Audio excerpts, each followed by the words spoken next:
Halo pemirsa, apa kabar? Senang sekali saya Astia Dika bisa kembali menemani Anda di program talk show yang syarat informasi inspiratif, apalagi kalau bukan bincang sehati.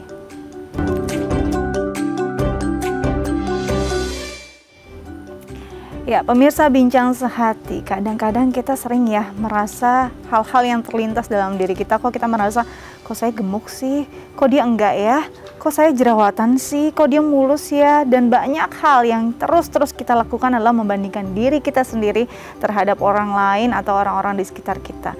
Nah, ini adalah bentuk bagaimana sulitnya kita melakukan penerimaan diri atau self-acceptance, dan ini akan menjadi topik kita hari ini.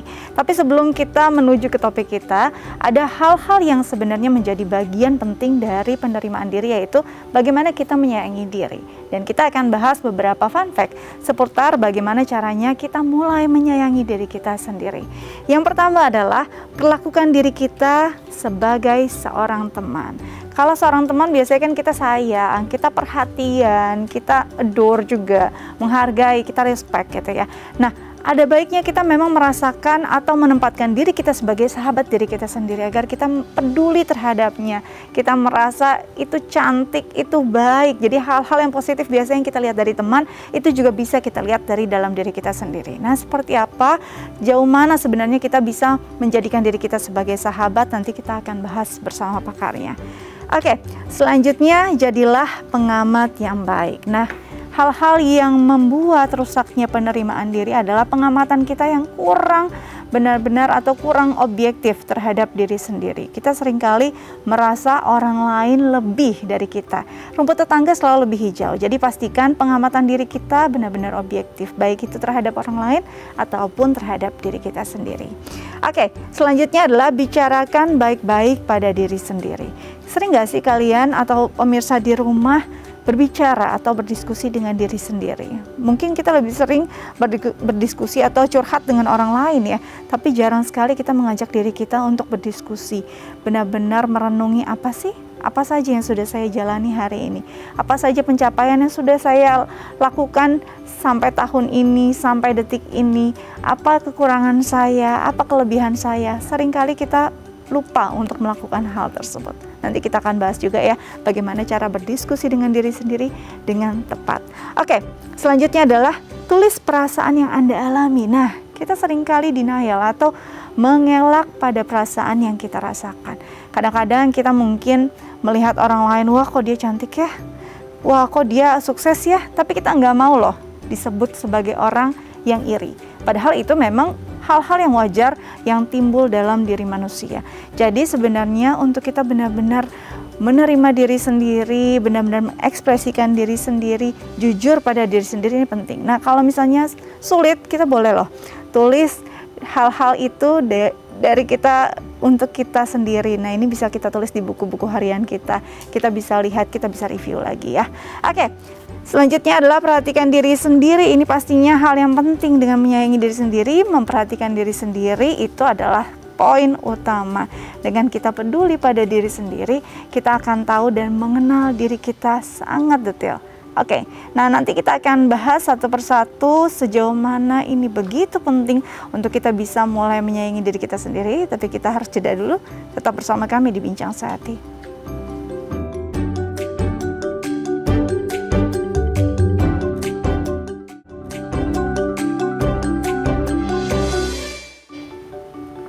Ya pemirsa, kembali lagi bersama kami di Bincang Sehati. Tadi di segmen sebelumnya kita sudah bahas beberapa poin seputar bagaimana kita mulai mencintai atau menyayangi diri kita sendiri. Nah, kita akan bahas bersama pakarnya. Kali ini sudah tersambung via sambungan Zoom Dr. Hasana SPKJ, spesialis kedokteran jiwa dari Rumah Sakit Umum Bunda Jakarta. Baik, halo dokter, apa kabar Dr. Hasana? Halo, selamat pagi Mbak Dika. Selamat baik, kabar saya baik. Baik dok, tadi di segmen sebelumnya sudah dibahas beberapa hal untuk kita mulai menyayangi diri sendiri. Tapi sebelum itu, saya ingin tanya dulu dok, bagaimana seseorang bisa tidak menyayangi dirinya sendiri? Apa hal yang paling krusial yang membuat seseorang justru tidak peduli pada dirinya? Ya, mungkin sebenarnya kita itu kan gimana ya? Cenderung lebih sering mengutamakan orang lain dibandingin diri sendiri. Benar nggak nih Mbak Dika? Betul. Ya kan mungkin itu dikarenakan ya budaya kita di Indonesia. Kalau orang tua kan selalu ayo di anak yang baik seperti itu kan. Ayo laki-laki nggak boleh nangis seperti itu. Jadi budaya-budaya yang memang sering kali kita dapatkan sejak kecil, tuntunan orang tua yang terkadang memang cenderung mereka mengutamakan kita untuk lebih mengutamakan orang lain. Apalagi kalau kita anak pertama, terus yo nggak boleh, kamu harus ngalah sama adik kayak gitu. Nah hal-hal seperti itulah jadi terkadang membuat diri kita menjadi ya lupa untuk terkadang untuk mengutamakan diri kita sendiri beyond others gitu. Jadi nilai-nilai yang ditanamkan dari kecil ini yang lebih mementingkan atau menempatkan orang lain di atas kepentingan sendiri akhirnya membuat kita lupa untuk menyayangi diri kita sendiri ya. Oke, Dok, ada beberapa hal yang sebenarnya bisa jadi satu langkah penting untuk mulai melihat diri kita peduli dan menyayangi. Yang pertama adalah membuat atau menerapkan bahwa sahabat itu adalah bagian yang penting. Nah, sahabat itu adalah diri kita sendiri. Nah, gimana caranya seseorang bisa bersahabat dengan dirinya sendiri? Iya, itu tadi Mbak Dika. Jadi terkadang kan karena kita seringkali untuk mengutamakan orang lain, sehingga kita berperilaku baik dengan orang lain, kita memberikan afirmasi-afirmasi positif, maksudnya pujian-pujian, mengutamakan waktu, seperti itu, terhadap orang lain. Jadi terkadang ya kita melupakan diri kita sendiri, gitu. Makanya sebenarnya yang paling penting diutamakan itu adalah untuk kita lebih mengutamakan diri sendiri. Seperti juga misalnya kan aku harus bisa nolong dia, misalnya aku harus bisa menyenangkan diri dia. Sedangkan terkadang untuk menyenangkan atau untuk menolong orang lain itu membuat diri kita lupa untuk kita menyenangkan dan menolong diri kita sendiri terutama. Padahal kalau kita naik pesawat, seringkali kan pramugari selalu mengatakan ya jika udara itu hilang apa tidak ada udara terus keluar masker, yang didulukan pertama kali itu adalah untuk kita menolong diri kita sendiri gitu. Karena dengan kita menolong diri kita sendiri, kita mengutamakan diri kita dulu, kita sudah lebih aman, kita sudah lebih selamat, sehingga kita bisa menolong orang lain seperti itu. Jadi makanya akan sangat baik sekali jika kita bisa lebih menerapkan untuk lebih mengutamakan diri kita sendiri dibandingkan orang lain. Seperti itu Mbak Dika. Nah, ini jadi penting ya sebenarnya diri kita dulu, kita harus benar dulu, kita harus nyaman dulu baru kita bisa memberi kenyamanan untuk orang lain. Oke, yang selanjutnya adalah menjadi pengamat yang baik untuk diri sendiri. Kadang-kadang kita sampai tahu loh, teman kita kemarin kayaknya lagi sedih. Bahkan kita tahu warna bajunya beberapa hari yang lalu. Sampai sebegitunya kita menjadi pengamat yang baik untuk orang lain. Tapi kadang-kadang kita lupa menjadi pengamat yang baik untuk diri kita sendiri. Bagaimana Dok? Silakan. Ya, benar sekali Mbak Dika ya. Kalau saya sih berkaca kepada diri kita sendiri. Betul. Ya. Terkadang ya kita seringkali ya kalau terhadap orang lain kita bisa lebih mengamati, lebih sadar tentang orang lain, sedangkan terkadang kita lupa untuk mengamati diri kita sendiri. Sebenarnya ini juga berkaitan dengan bagaimana kita bersikap ataupun berinteraksi dengan orang lain ataupun dengan situasi ataupun kondisi gitu loh Mbak Dika. Ada istilah kalau dari psikologi itu tuh untuk kita mengutamakan respons dibandingkan bereaksi. Karena apa? Jika kita mengalami suatu masalah ataupun kondisi situasi yang tidak nyaman bagi kita, cenderung yang kita lakukan itu adalah kita bereaksi terhadap emosi ataupun situasi tersebut. Sehingga jika kita cenderung bereaksi, yang keluar itu adalah suatu kondisi yang secara unconsciously muncul dari dalam diri kita. Jadi kita tuh nggak sadar. Jadi kita hanya bereaksi terhadap emosi, kita bereaksi terhadap situasi yang tidak nyaman, kita bereaksi terhadap suatu masalah. Jadi terkadang hal yang kita lakukan atau sikap ataupun perilaku yang kita lakukan itu tuh tidak menjadi suatu hal yang positif. Misalnya, kita tidak suka dengan orang lain berkata tidak baik dengan kita atau menggunakan kata-kata kasar. Dan akhirnya kita bereaksi dengan ala gila lu, misalnya gitu kan, menggunakan kata-kata kasar juga sebaliknya. Sehingga situasi yang muncul adalah menjadi lebih keruh lagi gitu. Sedangkan kalau kita lebih mengutamakan kita observe dulu situasinya, kita rasakan dulu feeling kita, emosi kita, terus kita berpikir lagi tentang apa sih yang membuat emosiku ini muncul, sehingga kita akan menimbulkan suatu respon terhadap situasi ataupun emosi yang muncul, berespon. Jadi kalau kita lebih meningkatkan cara merespon dari suatu emosi ataupun situasi, kondisi ataupun masalah, itu membuat kita memecahkan masalah ataupun bersikapnya menjadi lebih consciously. Kita jadi lebih sadar dengan apa yang kita lakukan, sehingga untuk hal-hal yang negatif yang mungkin muncul itu tuh sudah menjadi suatu pemikiran bagi kita, sudah kita pikirkan. Jika kita bersikap seperti ini, akan menjadi hal yang seperti ini. Aku tidak mau itu terjadi. Jadi aku akan memilih untuk bersikap seperti ini agar yang terjadi akan menjadi lebih baik lagi gitu. Jadi makanya kita harus lebih meningkatkan lagi untuk lebih mengobservasi dan mengutamakan lagi untuk memberikan respon dibandingkan kita bereaksi terhadap suatu situasi ataupun kondisi. Oke, jadi ini adalah langkah yang penting. Reaksinya nanti dulu, responsnya yang tepat dulu ya untuk satu masalah. Oke, selanjutnya adalah mengajak diri sendiri berbicara. Ini kadang-kadang jadi hal yang sulit. Ngapain saya bicara sama diri sendiri? Setiap ada masalah langsung hubungi temannya mau curhat gitu ya. Tanpa sadar bahwa sebenarnya ini bisa, yang paling tahu tentang masalahnya adalah diri sendiri. Silakan Dok. Iya, Mbak Dika.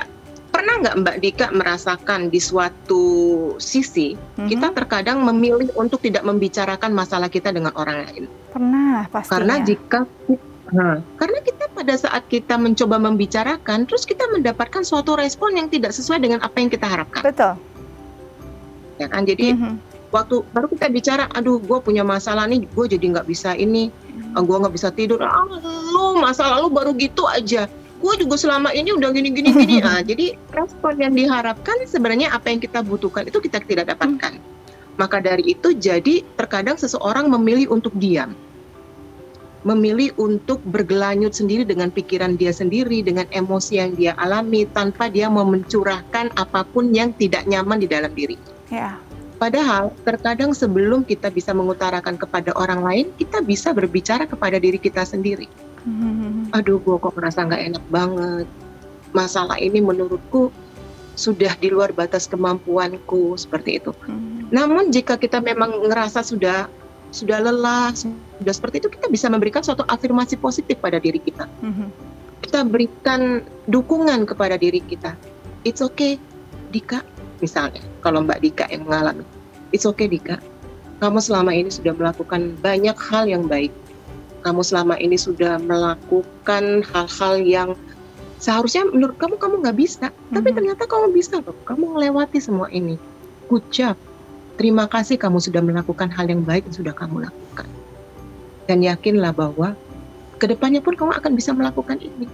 It's okay. Semua akan baik-baik aja seperti apa yang sudah pernah kamu lewati sebelumnya. Seperti itu.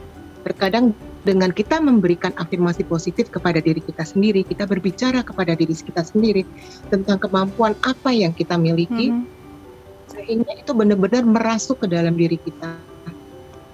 Karena ingat, sugesti itu akan sangat berperan terhadap conscious mind, ya kan? Terhadap kesadaran di bawah sadar kita.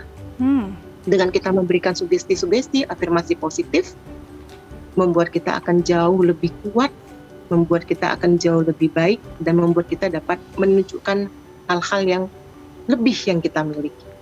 Gitu. Luar biasa, nih sampai menangis loh saya Dok. Wah. Benar-benar ya, bahwa sebenarnya dengan kita bisa berbicara dengan diri kita sendiri, kita berterima kasih, ini adalah satu afirmasi positif, ini energi yang positif, sugesti yang positif untuk kita melanjutkan lagi. Kadang-kadang mungkin itu yang tidak bisa kita dapatkan saat kita berdiskusi dengan orang lain, karena responsnya bisa sangat beragam. Oke, selanjutnya adalah tulis perasaan yang Anda alami. Nah, ini kadang-kadang mungkin sudah jarang ya, zaman kita SMP, zaman puber gitu ya Dok, ya masih sering nih nulis perasaan kita. Hari ini di sekolah bla bla bla. Nah, sekarang itu kayaknya jadi satu, aduh ngapain lagi sih, itu norak banget zaman dulu. Padahal sebenarnya itu masih penting dan masih relevan untuk kita lakukan sekarang nggak sih Dok?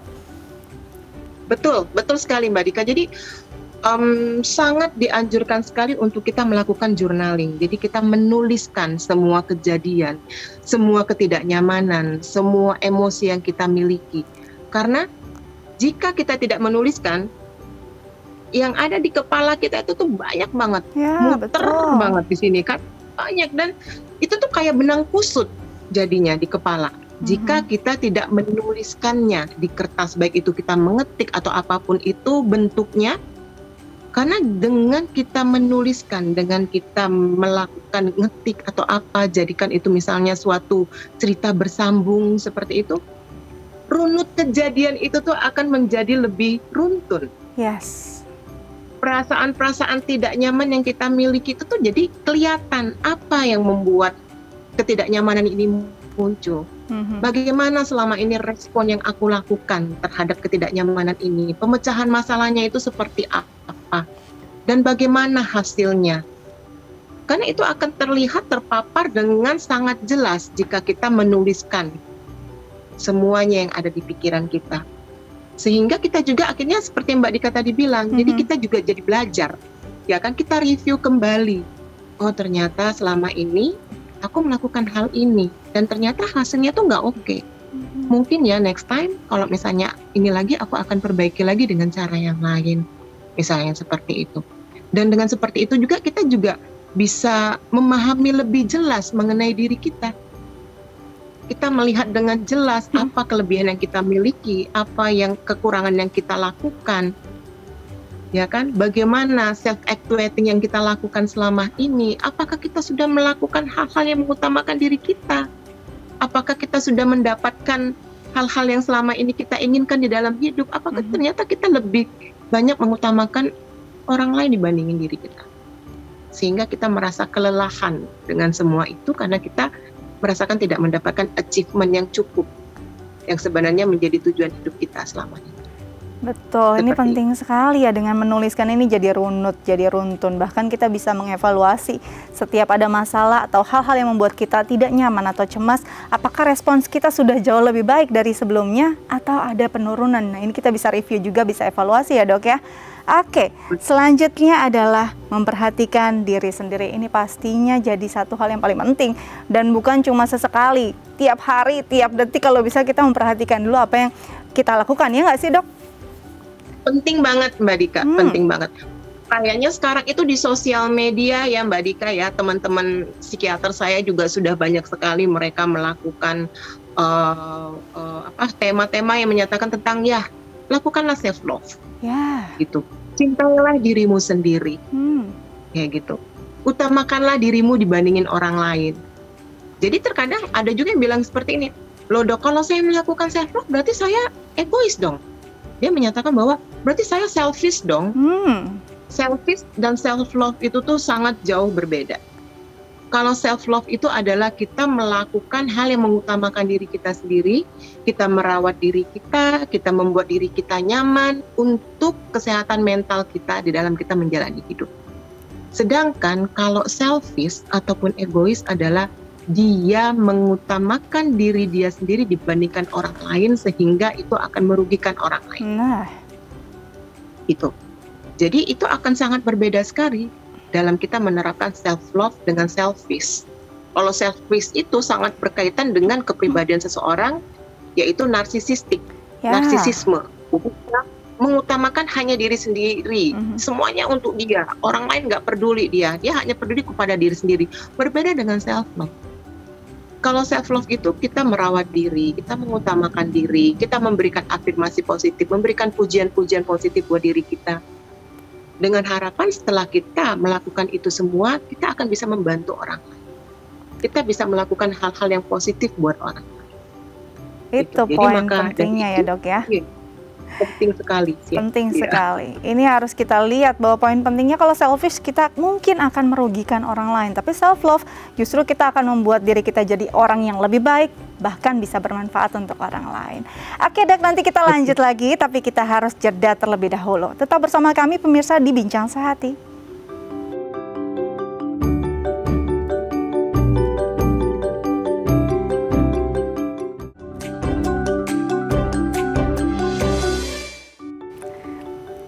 Baik pemirsa, kembali lagi bersama kami di Bincang Sehati. Dan kali ini kita akan membahas tentang bagaimana kita bisa menerima diri sendiri atau penerimaan diri. Nah, bagi pemirsa yang mungkin ingin bertanya terkait tema kita hari ini bisa menelpon kami di 021-290-32644 atau DM ke Instagram kami di @thefamily.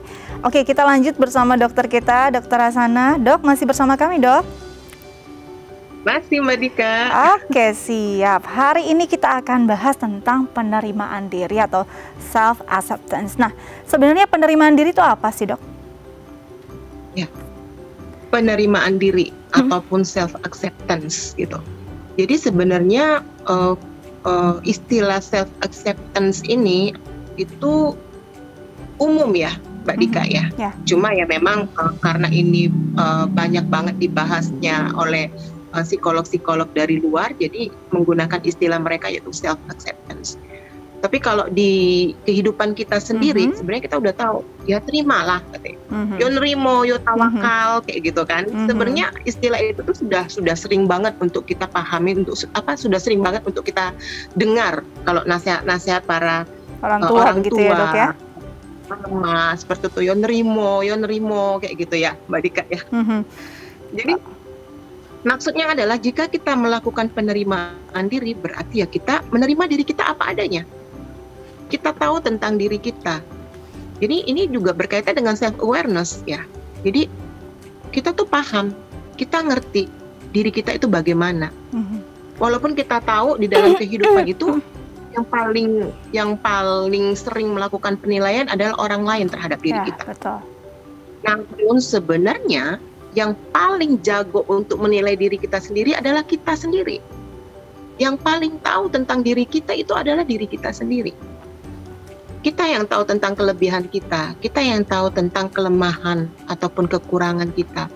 Kita yang tahu bagaimana cara kita bersikap jika kita mengalami sesuatu. Gitu.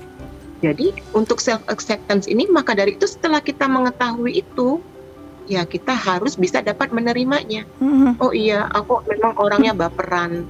Oh iya, aku kalau sudah ketemu situasi seperti ini, aku pasti akan cenderung melarikan diri. Aku tidak selesaikan masalahnya. Sehingga ya masalahnya nggak kelar-kelar, misalnya seperti itu. Tetapi aku punya kelebihan loh. Kelebihanku mungkin prestasiku bagus, seperti itu. Karirku oke, gitu. Namun di balik itu, kelemahanku, mungkin kekuranganku, aku tidak bisa memberikan waktuku yang lebih banyak kepada keluargaku, misalnya seperti itu.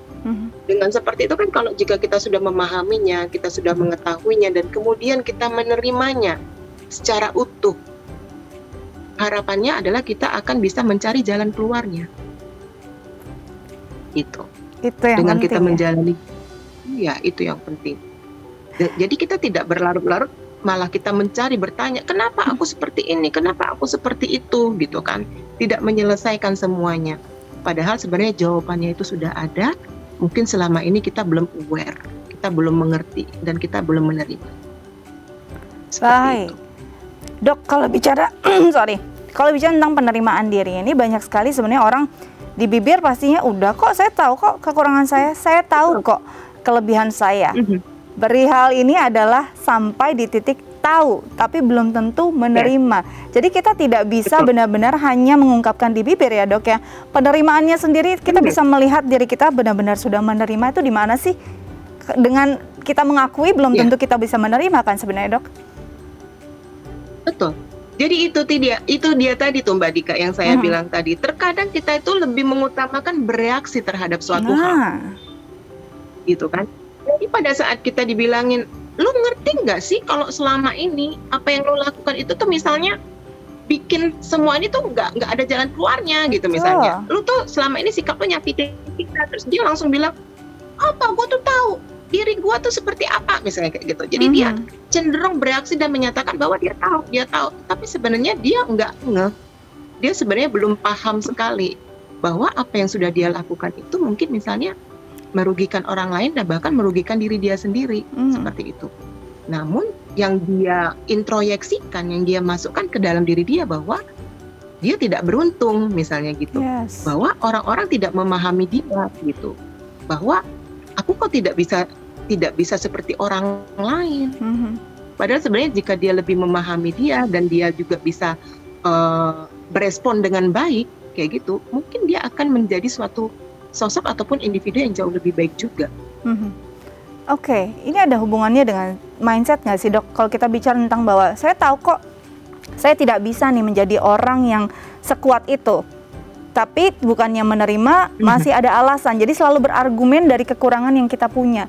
Nah, argumen-argumen tersebut yang membuat kita akhirnya terus denial. Betulkah seperti itu? Iya, betul sekali Mbak Dika. Jadi memang itu yang sering kali terjadi di dalam diri kita, bahwa kita itu denial dengan situasi. Kita denial dengan adanya diri kita memang seperti itu. Gitu. Jadi yang dia tunjukkan, yang ditampakkan dengan dunia luar adalah ya denialnya. Karena jika seseorang itu acceptance, jika seseorang itu menerima diri dia akan jauh lebih tenang. Orang-orang yang denial, orang-orang yang menyatakan aku tahu kok, aku paham kok, kemungkinan besar mungkin dia malah merasa tidak aman dengan diri dia. Dia merasa dia merasa insecure dengan semuanya. Gitu. Padahal kalau dia memang paham, kalau memang dia accept semuanya, dia akan jauh merasa lebih aman. Ya, dan dia lebih percaya diri bahwa dia akan bisa melewati semuanya dengan baik. Karena dia tahu ukurannya. Dia tahu apa yang harus dia lakukan nantinya. Dan dia lebih percaya diri dalam menghadapi semuanya. Oke, jadi dia bukan hanya tahu bahwa apa yang dia rasakan, tapi tahu dia harus seperti apa dengan hal-hal yang ada di dirinya. Itu baru benar-benar penerimaan yang total begitu ya, Dok ya. Oke, nanti kita lanjut lagi, tapi kita harus jeda dulu. Tetap bersama kami di Bincang Sehati.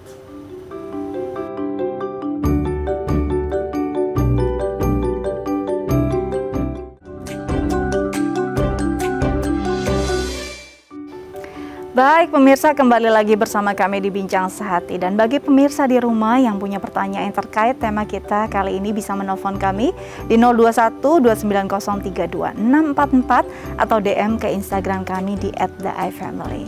Oke, kita masih bersama dokter kita, Dokter Hasanah, masih bersama Bincang Sehati ya, Dok ya. Oke. Masih dong Mbak Dika. Masih, kita masih punya banyak banget nih informasi yang akan kita bagikan. Oke, Dok, tadi kita bicara tentang penerimaan diri. Orang memahami, mengetahui apa yang sebenarnya dia punya gitu ya. Baik itu kelebihan, baik itu kekurangan. Istilahnya nerimo gitu. Tapi banyak juga yang akhirnya berdalih bahwa ya sudah, ini diri saya pasrah. Saya tidak mau mengubah hal-hal yang tidak baik tersebut karena ini benar-benar real diri saya. Nah, bagaimana nih dengan konsep atau mindset seperti ini nih, Dok? Ya, itu dia Mbak Dika. Memang banyak sekali orang yang berpendapat bahwa ya berarti kalau kita melakukan self acceptance, kita menerima diri kita sendiri, berarti kita tidak bisa melakukan apa-apa, katanya kayak gitu. Berarti gue diem aja dong. Jadi ngerasa ya udah ya gue gini aja gitu. Nah itu berarti suatu konsep self acceptance yang tidak sesuai dengan apa yang diharapkan. Karena kembali maksud dengan self acceptance ini membuat diri kita itu menjadi memahami bahwa yang paling penting itu adalah tidak melakukan atau memikirkan berusaha untuk menjadi seorang yang ideal. Bukan mengutamakan ideal self-nya, tetapi kita lebih mengutamakan the real self of us gitu. Jadi yang paling diutamakan itu adalah ini kemampuanku, ini diriku. Berarti aku tidak ngoyo untuk melakukan sesuatu untuk mendapatkan agar aku menjadi seorang yang ideal. Gitu. Jadi karena kembali kesempurnaan itu tuh memang bukan milik kita, Mbak Dika. Kesempurnaan itu ya kembali hanya dimiliki oleh Allah, oleh Tuhan. Sedangkan kita memang diciptakan menjadi seorang manusia yang tidak sempurna. Namun kembali, apapun yang diberikan kepada diri kita, apapun yang ada di dalam diri kita, pasti kita memiliki kelebihannya. Kita memiliki sesuatu hal yang bisa ditonjolkan dibandingkan orang lain. Namun kembali kita juga memiliki suatu hal yang menjadi suatu kekurangan kita dibandingkan orang lain juga. Gitu. Bukan berarti dengan adanya kekurangan membuat diri kita tidak bisa bergerak maju. Dengan kita mengaccept diri kita bahwa kita paham bahwa aku tidak seideal itu, aku punya kekurangan. Jadi itu membuat diri kita berusaha untuk mencapai kondisi yang lebih baik dari yang saat ini. Maksudnya seperti itu. Konsep self acceptance itu maksudnya seperti itu. Jadi membuat kita lebih bisa menonjolkan diri kita karena kita tahu kekurangannya itu seperti apa sehingga kita bisa memperbaiki diri. Dan kembali setelah kita paham, kita memperbaiki diri, namun kita tahu batasan, gitu kan? Jadi expectation yang kita berikan di dalam kehidupan itu tuh tidak seideal mungkin. Jadi kita tahu, oh mungkin dengan usaha seperti ini aku tidak akan mencapai sampai 100%. Namun jika aku bisa 80%, ya itu berarti aku sudah jauh lebih baik dibandingkan sebelumnya. Seperti itu. Oke. Jadi jangan sampai kita malah punya konsep penerimaan diri yang salah. Jadi kesempurnaan itu mustahil dimiliki oleh manusia, tapi tidak jadi alasan untuk kita tidak menggunakan bagian terbaik dari diri kita untuk hidup, begitu ya Dok ya. Baik, sebelum kita lanjut lagi Dok, ada pertanyaan lewat DM Instagram dari pemirsa dari @susi. Pertanyaannya adalah, Dok, saya itu punya jerawat yang menahun dan saya akhirnya kurang pede kalau keluar rumah. Apalagi harus bertatapan dengan orang banyak. Bagaimana ya agar saya lebih pede dan menerima kekurangan diri saya? Dok, bagaimana nih? Ini mungkin dialami oleh ribuan atau ratusan ribu remaja perempuan di Indonesia bahkan di dunia. Tidak bisa benar-benar bahkan hilang kepercayaan dirinya hanya karena jerawat, karena ini ada di wajah. Gimana Dok? Betul, betul sekali. Jadi sebenarnya Mbak Dika, konsep penerimaan diri ini yang paling menggaungkan adalah kan si Elizabeth Harlock ya, seorang psikolog. Karena dia lebih aware, lebih care dengan psikologi pada remaja. Karena konsep self acceptance atau penerimaan diri ini akan sangat baik sekali jika kita bisa kembangkan mulai dari masa remaja. Baik itu di remaja awal maupun di remaja akhir. Jadi remaja itu kan usianya sampai dari 13 sampai 21. Betul. Jadi kalau 13 ke 17 itu early adolescence, kalau 17 ke 21 kan sudah late adolescence gitu, remaja akhir gitu. Nah, di antara waktu 13 sampai 21 ini remaja itu cenderung berusaha untuk mencari jati diri. Dan kebanyakan dan sangat alami sekali jika remaja itu lebih mengutamakan performance ataupun penampakan fisik untuk bisa menjadi suatu jati diri mereka.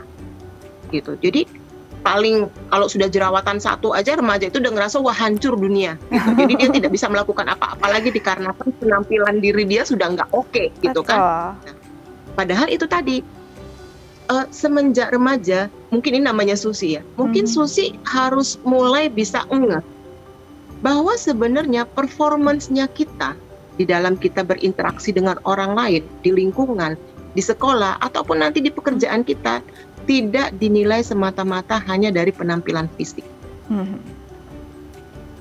Jadi akan sangat berpengaruh bagaimana kita berattitude, bagaimana perilaku kita, bagaimana ilmu pengetahuan kita, bagaimana kita berinteraksi dengan orang lain, bagaimana cara kita bertutur kata dengan orang lain.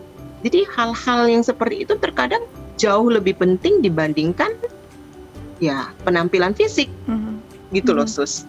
Jadi Mbak Susi, jika Mbak Susi merasa bahwa dengan berjerawat itu membuat Mbak Susi tidak bisa berinteraksi dengan orang lain, menurut saya itu tidak tepat.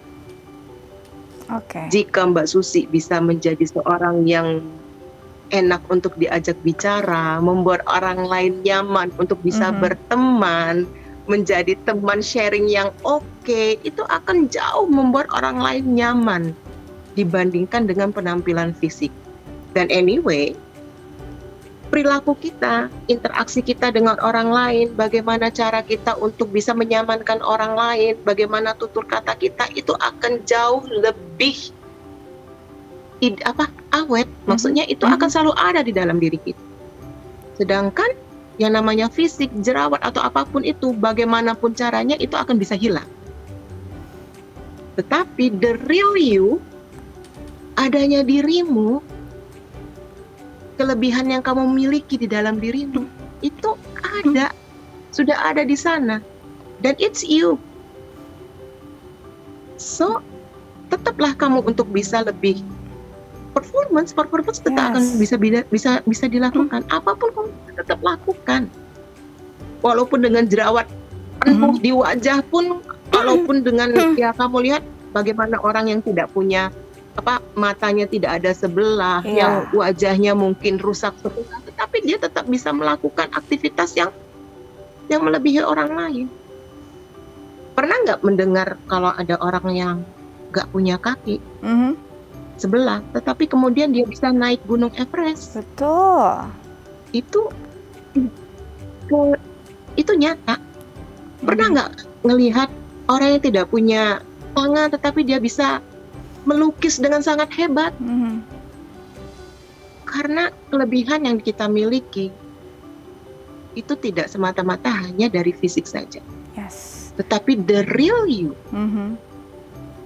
adanya dirimu, itu yang akan menjadi bekal buat kamu untuk menjalani hidup yang jauh lebih baik mungkin dibandingkan orang. Pastinya kita kirim semangat nih untuk Mbak Susi ya, karena sebenarnya banyak sekali cara untuk bisa disukai dan dicintai oleh orang lain, tapi cuma satu cara untuk bisa dicintai diri sendiri adalah menerimanya, begitu ya Dok ya. Oke Dok, kalau kita bicara tentang efek dari kurangnya penerimaan diri atau bahkan sama sekali tidak bisa menerima diri sendiri, sampai kemana Dok? Kalau tadi kan sebenarnya hal yang paling sederhana adalah pastinya kepercayaan dirinya ini turun. Nah, hal-hal yang mungkin lebih parah dari itu, jika ini tidak ditangani atau dibiarkan berlarut-larut, apa saja Dok? Betul. Nah, kalau berkenaan dengan ini, seperti yang tadi saya sampaikan ya Mbak Dika, jadi kebanyakan orang yang tidak bisa menerima diri dia sendiri itu terkait dengan suatu bentuk kepribadian yang kita sebut sebagai kepribadian narsisistik. Jadi seseorang yang berusaha untuk mendapatkan suatu bentuk ideal versi dirinya, versi yang dia pikirkan. Berarti seseorang itu akan melakukan suatu upaya ngoyo, berusaha terus untuk mendapatkan sesuatu yang menurut dia ideal. Padahal kembali yang saya sampaikan, kesempurnaan itu tuh tidak akan bisa kita dapatkan, karena penilaian itu selain diri kita, orang lain pun ikut menilai. Pernah ngelihat meme ya Mbak Dika? Saya suka banget meme. Yang meme ada keledai dengan dua orang kakek nenek. Nah itu kan, bagaimana orang menilai mereka dengan memperlakukan keledai tersebut? Pada saat kakeknya yang naik, dibilangin, wah masa si nenek disuruh jalan? Ya kan? Pada saat nenek yang naik, si kakek yang jalan, itu kok si nenek nggak ngajakin si kakeknya, sih kasihan dong kakeknya jalan. Kemudian mereka memutuskan naik dua-duanya. Ada lagi kan omongan orang yang Mbak Dika, mereka nggak kasihan ya sama keledainya, katanya, keledainya. Capek tuh keledainya bisa mati, misalnya gitu. Nah, kemudian dipikirnya, udah bangun aja, kita jalan. Ada lagi omongan orang, bego banget sih, itu keledai nggak dinaikin. Nah, padahal terkadang, kenapa si kakek itu menaiki, terus dia jalan, itu mereka memiliki pertimbangannya mereka masing-masing. Maka dari itu, kita tidak perlu mencoba untuk mencari suatu bentuk ideal dari penilaian orang. Namun yang tahu bentuk yang cocok buat diri kita dengan situasi kita adalah diri kita sendiri. Ada alasan kenapa kita tidak menaikin keledai tersebut, karena dia tahu kalau kita naikin terus, mungkin keledainya akan mati sehingga dia tidak memiliki keledai lagi untuk hidup. Ada pada saat misalnya dua-duanya naik, kenapa? Ya mungkin karena dua-duanya sudah nggak sanggup buat jalan. Dan yang tahu itu siapa? Yang tahu itu adalah diri kita sendiri. Maka dari itu, kita tidak perlu mencari suatu sosok yang ideal. Jadilah diri kita. Pahamilah diri kita. Terima diri kita apa adanya dengan situasi yang kita miliki. Jika kita selalu mencoba mencari ideal, yang akan kita lakukan, yang kita dapatkan adalah kita merasa tidak aman. Kita merasa insecure dengan apapun yang kita lakukan di dalam dunia ini. Apapun yang kita alami. Dan akhirnya kita akan ujung-ujungnya menyalahkan diri sendiri. Wow. Ini ironis, akhirnya menyalahkan diri sendiri ya Dok ya? Bahkan sampai ada yang mengakhiri hidupnya sendiri loh. Betul. Oke, luar Jadi muncul biasa. cemas dan ujungnya depresi, dan bahkan mungkin sampai dia mencoba, aku sudah tidak ada gunanya lagi hidup, Mhm. karena aku tidak bisa jadi apa-apa. Mhm. Lebih baik aku mengakhiri semua. Itu Nah, adalah suatu fase yang paling berat yang akan dialami seseorang. baik. But yang paling utama adalah kita harus juga ngeh ya, Mhm. kita tidak boleh juga ngejudge seseorang, Yes. karena kita tidak pernah tahu apa yang dialami orang tersebut. Mhm. Gitu. Betul, Namun betul. kembali, terimalah dirimu, jalani hidupmu dengan semua kemampuanmu, dengan ya agar dirimu bisa menjadi sehat secara mental sehingga bisa menjalani kehidupan jadi lebih baik. Luar biasa, benar-benar ini satu motivasi yang baik sekali untuk semua orang pastinya ya dok ya. Oke dokter, nanti kita akan lanjut lagi dengan perbincangan kita, tapi kita harus jeda terlebih dahulu. Pemirsa di rumah tetap bersama kami di Bincang Sehati.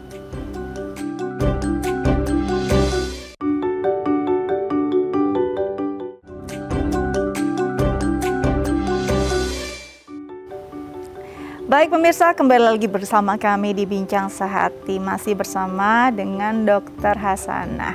Dok, kali ini kita akan memberikan tips bagi pemirsa di rumah terkait tema kita hari ini sebenarnya bagaimana menerima diri sendiri, peduli terhadap diri sendiri, dan akhirnya mencintai diri sendiri.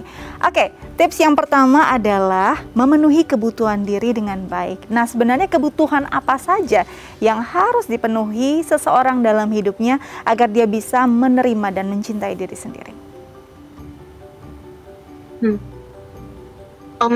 Kalau saya lebih cenderung menyampaikan kepada semua orang yang bertanya kepada saya, Mbak Dika, bahwa apapun yang dibutuhkan oleh diri kita sendiri itu yang tahu adalah diri kita. Ya. Jadi kalau saya tidak bisa bilang, ya kamu sering-sering ke salon dong, misalnya kayak gitu. Kamu jalan-jalan dong, misalnya keluar kota gitu. Karena yang tahu untuk apa sih yang dibutuhkan oleh diri kita adalah diri kita sendiri. Jadi kalau saya lebih cenderung, kamu butuhnya apa? Kamu maunya apa? Kalau kamu mau dipuji oleh orang lain, terkadang orang lain tidak memberikan pujian kepada kita, makalah pujilah dirimu sendiri. Berikan appraisal terhadap dirimu. Tadi melalui afirmasi-afirmasi positif. Jika seseorang itu butuh untuk diberikan sentuhan fisik terhadap diri dia, dan orang lain tidak memberikan itu, sentuhlah dirimu sendiri. Kamu mau apa? Mau dibelai-belai lah dirimu sendiri. Banyak caranya. Bisa kamu, misalnya kalau cewek mungkin dilulukan, gitu kan? Iya. Apapun itu. Ada yang orang pengen tampil cantik misalnya. Betul. Berdandanlah untuk dirimu sendiri. Ya, ada orang ingin tampil pintar. Belajarlah untuk dirimu sendiri. Jadi intinya adalah penuhilah dirimu dengan apa yang kamu butuhkan.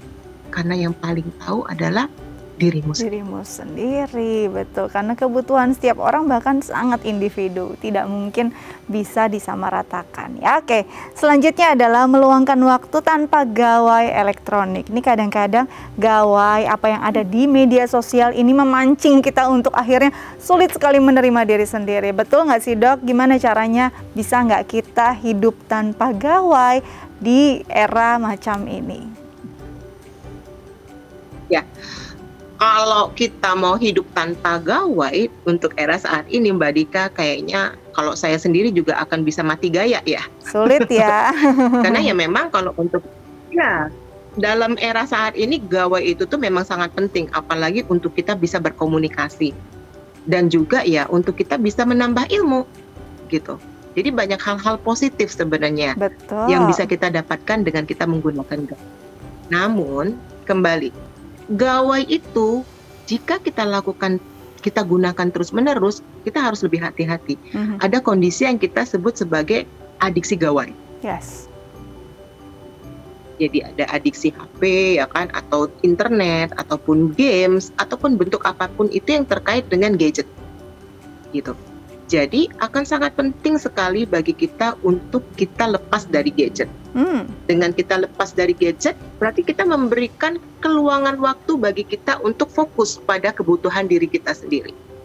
baik itu makan, tidur, refreshing misalnya kalau yang suka jalan-jalan, atau merawat diri sendiri, misalnya mandi, ya kan, atau berdandan seperti itu, dan ataupun dengan cara menulis jurnal. Ya. Dengan seperti itu kita memberikan waktu buat diri kita untuk kita bisa lebih meningkatkan lagi kemampuan kita untuk melakukan self love, menyayangi diri kita sendiri. Jadi kalau misalnya pada literatur menyatakan bahwa adiksi gawai itu akan sangat mungkin akan terjadi jika kita bangun tidur. Pokoknya keseharian yang kita lakukan itu tuh adalah hanya dengan gawai saja.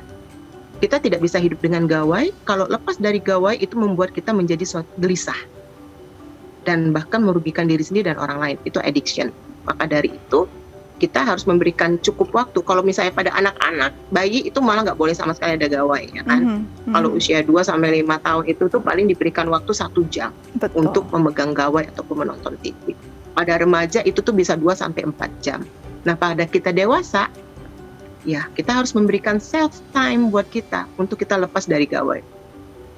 Seperti itu. Baik, jadi memang kalau dibilang hidup tanpa gawai sulit saat ini, tapi bagaimana kita menggunakannya, bijak menggunakan gawai, hanya hal-hal positif yang kita serap dari gawai ini pastinya akan lebih baik lagi untuk diri kita. Dan tadi dokter juga bilang luangkan waktu untuk diri sendiri, me time itu penting. Walaupun kita mungkin kadang-kadang sibuk ya dok, apalagi mungkin ibu rumah tangga yang kadang-kadang bingung, mana mungkin saya punya me time, saya ada anak, nggak apa-apa. Kita pasti bisa mencuri waktu untuk bisa mencintai dan bisa membuat diri kita nyaman. Dokter Hasanah, terima kasih banyak sudah berbagi informasi, berbagi inspirasi di Bincang Sehati dok. Tetap jaga kesehatan, selamat kembali beraktivitas. Terima kasih Mbak Dika. Terima kasih dok. Baik pemirsa, itu dia hari ini kita bahas banyak sekali hal-hal positif yang bisa jadi bekal kita nanti ya. Weekend kita pasti akan lebih baik lagi. Minggu depan kita akan mulai hari dengan pribadi yang lebih baik. Saya Astia Dika pamit undur diri, sampai jumpa.